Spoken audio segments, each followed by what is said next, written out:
پرۆژانوەیەکەی مەسرور بارزانی لەرزی خستۆتە گیانی موچە خۆران. حکومەت لە بری ئی موچە پرۆژەی ئی پسوڵەی ڕاگەیاندووە. کابینەی نۆیەم لە تەکنەلۆژیا تەنیا بۆ پارەوەرگرتن سوود دەبینێت. لە کاتێکدا هاوڵاتیانی هەرێمی کوردستان لە ناو جەرگەی قەیرانێکی دارایی بێوێنەدا دەتلێنەوە و چاویان لە دەستی حکوومەتە بۆ دابینکردنی نان و موچە. مەسرور بارزانی لە هەنگاوێکی نوێدا بۆ زیاتر گوشار خستنە سەر شانی خەڵک و کۆکردنەوەی داهات پرۆژەی ئی پسوڵەی ڕاگەیاند. ئەم پرۆژەیە کە لەژێر پەردەی پێشکەوتنی تەکنەلۆژیا و دیژیتاڵکردنی خزمەتگوزاریەکاندا هاتە ئاراوە، لە ڕاستیدا وەکو ئامڕازێکی نوێ دەبینرێت بۆ خێراکردنی پرۆسی پارەکێشکردن لە گیرفانی بەتاڵی هاوڵاتیان و موچەخۆران.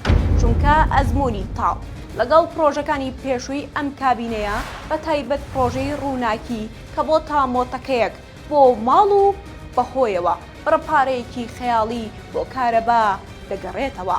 وای کردووە کە هەر کاتێک هەواڵی ڕاگەیاندنی پرۆژەیەکی نوێی مەسرور بارزانی بڵاو بێتەوە هاوڵاتیان لەرزیان لێدێت و دڵنیاد بن کە پلانێکی دیکە بۆ ڕووتاندنەوەی ڕەش و ڕووتی ئەم هەرێمە لە ئارادایە. ئەمڕۆ سێشەممە دەی شوباتی 2026 لە ڕێو ڕسمێکدا کە پارێزگاری بانکی ناوەندی عێراق و ژمارەیەک وەبەرهێنەر تێیدا ئامادە بوون پرۆژەی ئی پسوڵە وەکو سەکۆیەکی 24 کاتژمێری بۆ وەرگرتنی پارەی خزمەتگوزاریەکان بە دیجیتاڵی ناسێندرا.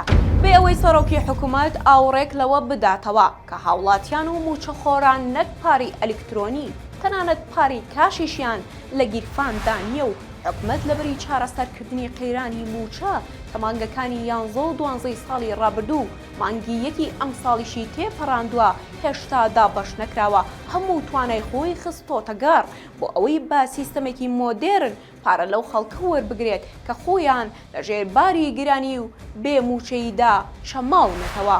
نیگەرانیەکان کاتت دەگەنە لووتکە کە دەبیندرێت پرۆژەی ڕووناکی کە بڕیار بوو کارەبای 24 کاتژمێری وەکو خزمەتگوزاریەک پێشکەش بکە.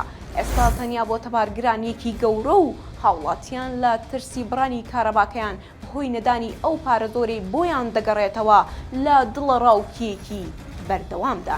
مەسرور بارزانی لە بری ئەوەی وەڵامی هاواری خەڵک بداتەوە و کێشەی زۆر هاتەوەی پارەی کارەبا چارەسەر بکات پرۆژەی ئی پسوڵەی وەکو خزمەتگوزاریەک بۆ پرۆژەی ڕووناکی ڕاگەیاندووە تا بە خێراترین شێوە پارەکە بۆ خەزێنەی حکوومەت بگەڕێتەوە.